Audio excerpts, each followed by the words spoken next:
Mental health with an India lens. Real stories, real conversation, real talk.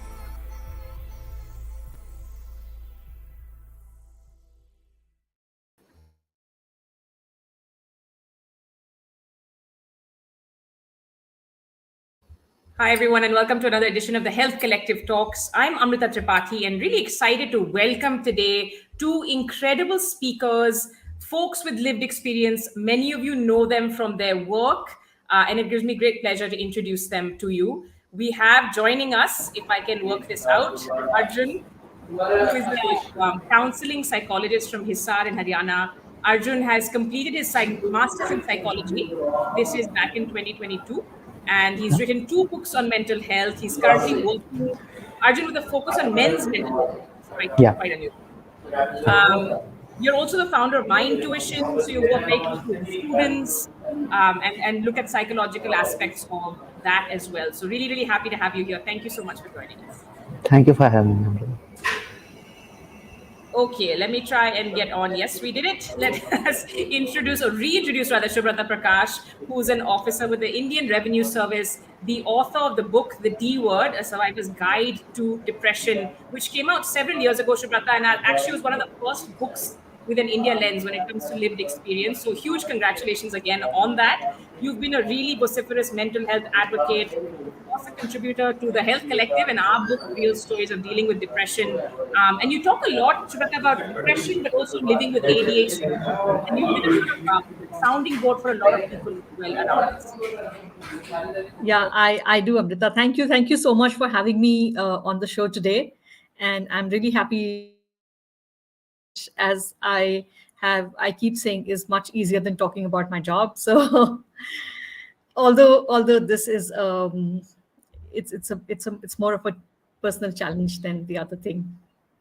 Of course, and I do want to tell those of you who watch this later, on the Health Collective, we have collected about 500 stories of mental health with an India lens, especially centering around lived experience, which is so important.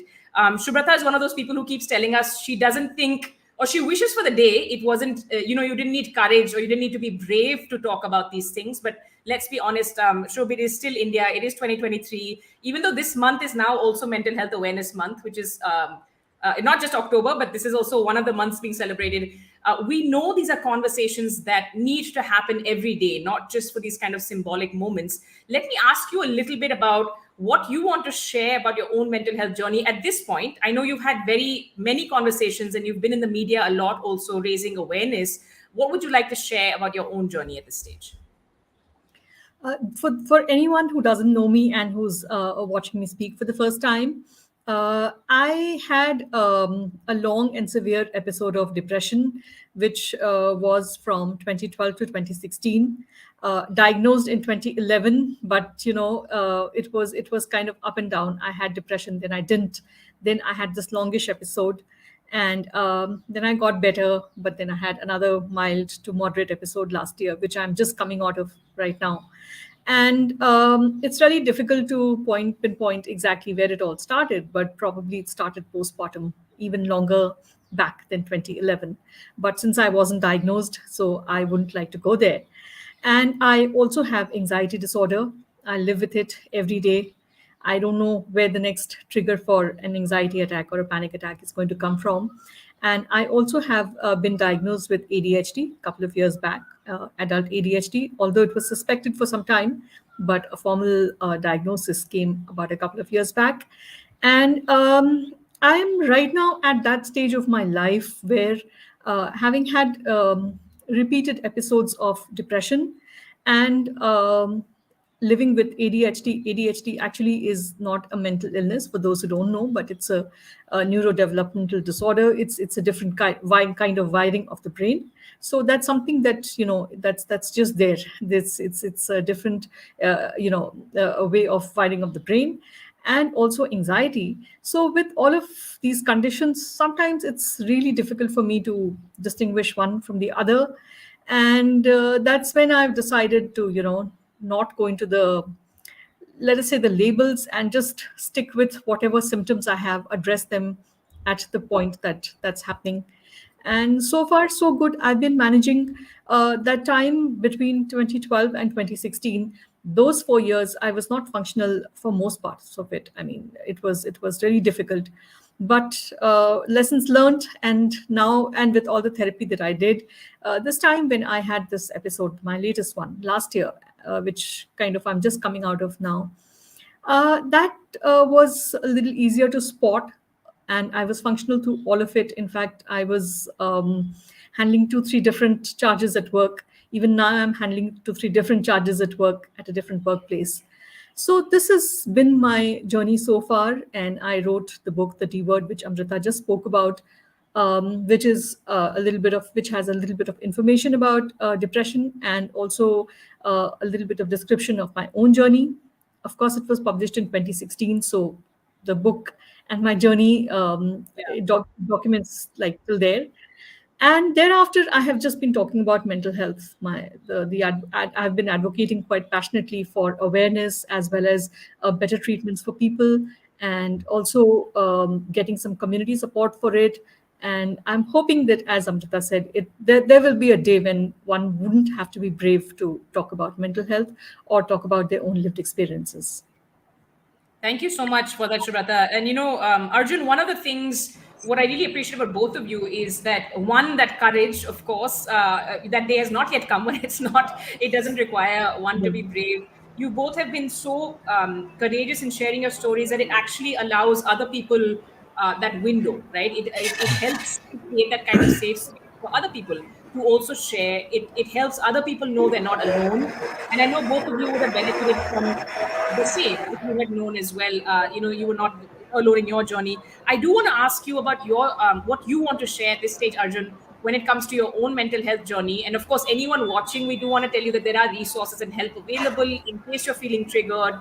In case this makes you feel distressed, please feel free to come back to this or just let us know. Arjun, over to you on a little bit of your journey.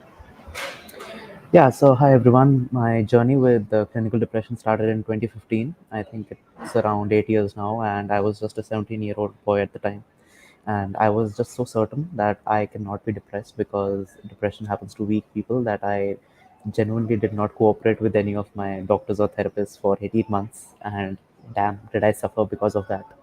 So that continued till around 2017 when I ended up actually accepting that this is something that's normal. It's an illness, and it's not something that's happening to me because I'm weak or I deserve to go through this. And I think ever since then, I've been more mindful about what emotions I'm going through, and the support system that I have around me. So those episodes, as Suprata just mentioned, they come back every now and then. They come back with a lot of force. But now, um, at this age, I think I have better support systems and better management systems to understand that what's happening to me is normal. It's not something that's my fault. And if I reach out to the right people, then I can actually get through this without any repercussions or any serious harm. So I think that's helped me a lot. Um, I think that's where I am right now. Just thankful that I have the right people around me right now, and hoping that we won't need them for a lot more in the future. Thank you so much for sharing that, Arjun. And you're a writer yourself. You decided to go and study psychology. You've got your master's degree. You're practicing as a psychologist. So I do think it's really critical to also highlight that from all that I've been following of your journey and Shubrata's journey, you both are using social media really well. I do think it's really commendable that neither of you is actually sugarcoating or putting that kind of positive filter or whatever, that toxic positivity we talk about. You both are very honest that there are ups and downs. This is a journey.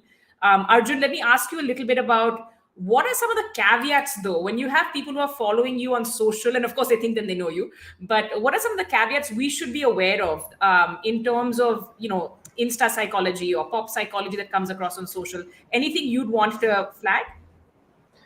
I think the most important thing is that the experiences that I share are my own, and a lot of different people will have very different experiences than mine.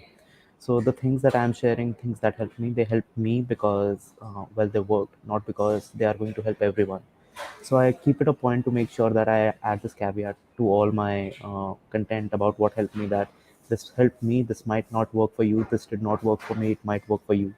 And with a lot of psychologists as they are right now, I think there's a lot of wisdom that they end up spouting instead of actual evidence-based treatment. So I just suggest that be mindful of what you're consuming. Be mindful that people are coming from their own experiences, and um, it's not necessary that one thing will fix everyone.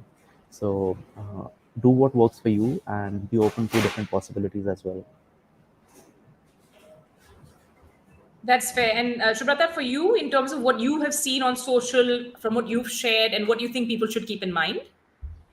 One of the things that I always keep harping on is that let us just separate, clinical depression, which is like an illness, it's mental illness, from a normal kind of sadness. It's not the garden variety of sadness. Anyone can feel sad on a day, and I believe I see a lot of. In fact, I've started terming it the motivation industry. I see a lot of these motivational quotes and speakers and all kinds of posts about how people can get up and walk and feel nature and all of that stuff, and that will help you. Of course it will help, but lack of access to nature, or lack of spirituality, etc., that's or just someone not being able to see something positive, that's not depression. Depression is a clinical illness, and it has more to do with just feelings of sadness. This is just a lot more. So that's something I always keep telling people, that let's be very clear about what is sadness, and what can get a person who's probably just feeling down on a particular day to get up and move, and how someone with depression, how they can manage their illness. These two completely different things. And the second thing, of course, that's something that Arjun also mentioned, that what worked for me may not work for anyone else. And we need to be very careful when dispensing advice, even during even if it's just peer support. And peer support and treatment, these again also have to be very clearly defined, and boundaries have to be made, so that people dishing out general advice, that's not actual therapy or counseling or even any kind of treatment. So these are two things I always keep mentioning in all my posts. And of course the fact that depression is an illness, it has biopsychosocial origins, and you really cannot figure out exactly who will get it, why they will get it, what will be the trigger, and therefore we don't know what kind of treatment is actually going to work for whom, but we keep trying. And that is the key message. I think we keep trying, know that help is available, and of course we have spoken in the past about resources and privilege and access, but that's something both of you are very, very vocal about. Shubrata, can you share with us some of the most common issues people come to you for? They've heard you share your stories, you've helped open up that space for other people. What are some of the things that are coming up in everyday conversations, while of course keeping their anonymity, but in terms of overarching themes? Amrita, the first thing that always I come across is the stigma. There is very little understanding of mental illnesses, even something as common as anxiety disorder or major depressive disorder, and that stigma, that lack of understanding, kind of really makes people very feel very ashamed of whatever they're going through. So, number one, they find it very difficult to accept or to even acknowledge that they may be having depression or anxiety disorder. So, that's something that really, a lot of people come to me, they tell me that this is what I'm feeling. Do you think this is depression? And then again, I'm very careful to tell them that, look, I'm not a professional, I cannot diagnose you. But whatever you're saying seems like it might be depression. So please do go and consult a psychiatrist or a psychologist. And then that's the next part of it, that, the stigma kind of keeps people from going out and seeing a psychiatrist or a psychologist. And that is why, even though a lot of people speak to me in private, they would kind of sometimes not even acknowledge that they know me.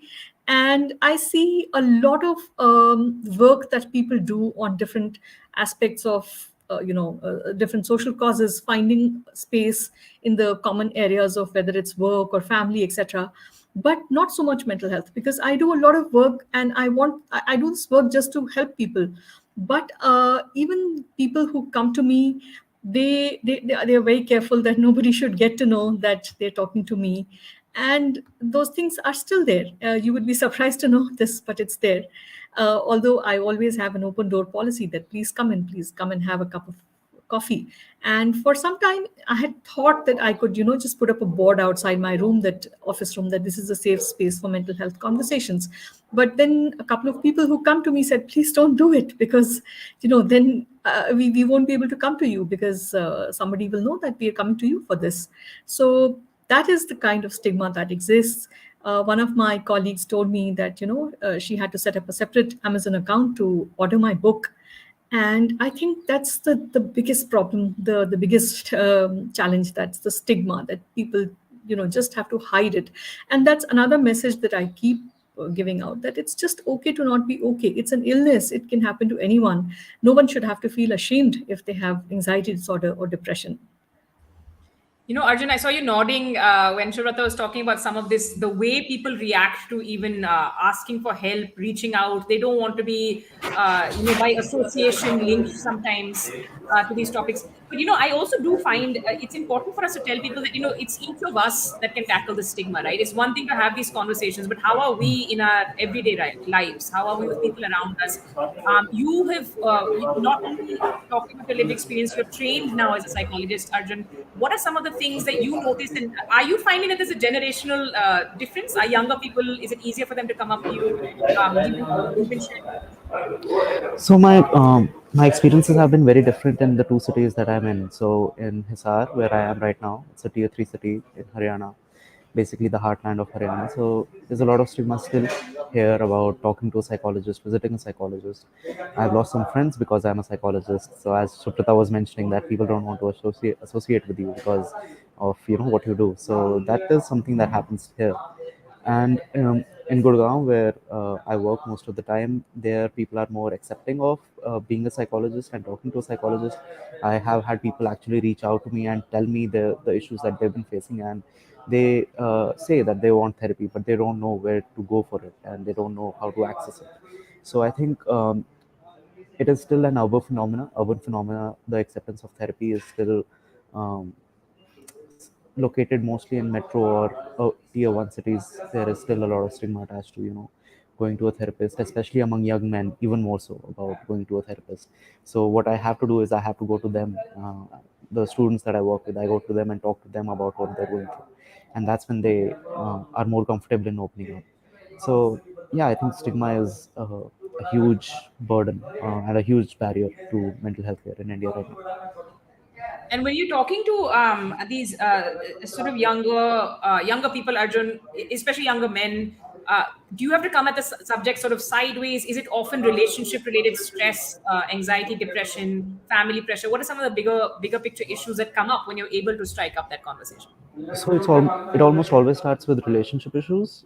So they feel like they're not heard enough in the relationships. They feel like they're not a part of the relationship. They're just an add-on, and it seems like the other person is taking up all the space, and they don't know how to establish those boundaries, especially in the emotional space when it comes to a relationship. But when you go deeper into it, it's also a lot of anxiety about career, about the financial responsibilities that they'll have to take up in the future. So they know that they are expected to be the primary breadwinner of their family, and there's a lot of anxiety that comes with that. Will I be good enough for my parents? Will I be good enough for the people around me? And most of the time they keep it in because they have to. They don't have anyone to talk to. They're afraid of being ridiculed about for thinking about this stuff. And those conversations are always tough, but I feel like they're worth having. They're always had uh, in the side corner, because people don't want to come up straight to you and say that we want to talk about what we're going through. They take you out, they want to have a coffee, and then they want to talk about it. So I think as Shuprata was saying, it needs to be quoted just to put on a show for the other people that it's not that serious, but what's going on in people's head is usually a lot more serious than they let on. Yeah, that is so true. That is so true. I mean, what's going on is often so serious that it's really worth all that extra effort to kind of bridge that gap, make it easier for each other. So let me ask you, as we wind this down for the moment, and I'm hoping we'll, do a few more chats as this year progresses, hopefully in person, maybe with our pets, just to lighten the mood. But let me ask you, Arjun first and then Shubrata, one myth or misconception you'd like to bust, and also one thing you're hoping that together collectively we can change, whether it's tackling that stigma, setting up peer support groups, whatever you like. One myth and one thing you'd want to change this year. Shubhita, you can go first. Go ahead, Arjun. I'll just follow up. Sure, sure. So I think one of the main things that young men face the issue with is they feel like therapy is portrayed as some sort of, fix all for them. So they feel like they'll go to therapy and suddenly every problem of theirs will be solved. But therapy is a huge process, and the people who are in therapy have to take on um, actions on themselves as well, and you have to take time to find the right therapist as well. So it's, as we have been talking about, it's a journey that you have to go through. You won't find the perfect therapist on the first go, and you won't find the quick fix solution either. You'll have to put in the effort, you'll have to put in the hours, but eventually it'll be worth it. And if I had to change one thing, I would change the number of psychologists in tier 3 cities in India, because I could use some support over here. And yeah. That is a really good one, genuine one. I hope the right people are listening. We'll make sure they are. Shubhata, over to you. Okay, so the biggest myth that I want to address here and challenge that as well is that depression is a choice. It's just not. It's not sadness, It's not that someone is very sad and then they don't want to get out of bed and they stay in bed. It's an illness. It has so much to do with changes in your brain. It has so much to do with, and the brain controls the entire body. So people somehow seem to think that all our behavior, all our thoughts are somehow divorced from our brain, which is not true. The brain is the master of all. So if something is wrong with our thoughts and behavior, naturally something has happened in the brain. Now, as of now, of course, we don't know exactly what happens. The studies are going on. I don't know how much we'll get to see on that in our lifetimes. Maybe we will. But this is a big, big myth. People just think that it's a choice. It's not a choice. And I think this choice theory probably is something that drives that stigma quite a bit. And one thing that if I had the chance, I would like to change is get people to know about this, get people to acknowledge this. Because what happens is the moment you talk about mental health, no one wants to talk about it. Nobody even wants to. I mean, we keep having these conversations. I keep writing articles. We keep putting up blog posts. No one reads those because nobody wants to touch mental health even with a barge pole. That's how bad it is. Because if people would read, there is so much of information about how depression is not a choice, and people are just not open to reading about it. Because, and I also get this during a little bit of the peer support that someone feels low.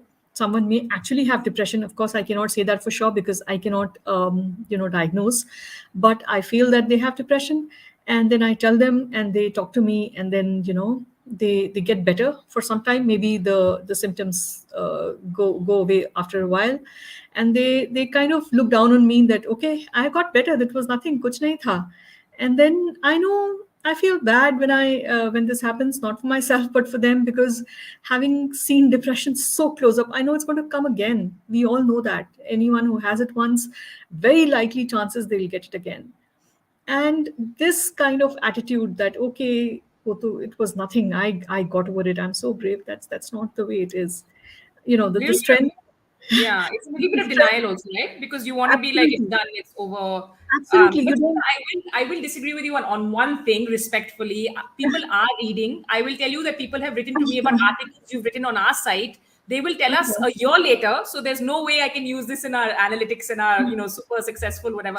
People come back much later to say, and usually you're right. It's usually when they've come through what they had to come through, or they'll come quietly and say, like, it's never open display of love and affection, but it's more like someone was going through something. I sent them that article or that book or that piece. So I want you to keep heart. I think that, you should Thank know. you. Yeah, and I've Thank seen you. responses to your tweets. So I'm also there to show you the mirror. I've seen people telling you it makes a difference. And Arjun, similarly for you, I know it must feel very lonely.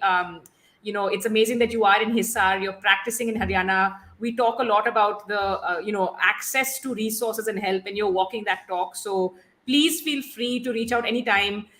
Through the Health Collective tribe, as Shubhrata called it a few years ago, through the community, we have your back. Anything we can do to support you. You both are doing an incredible job. So thank you.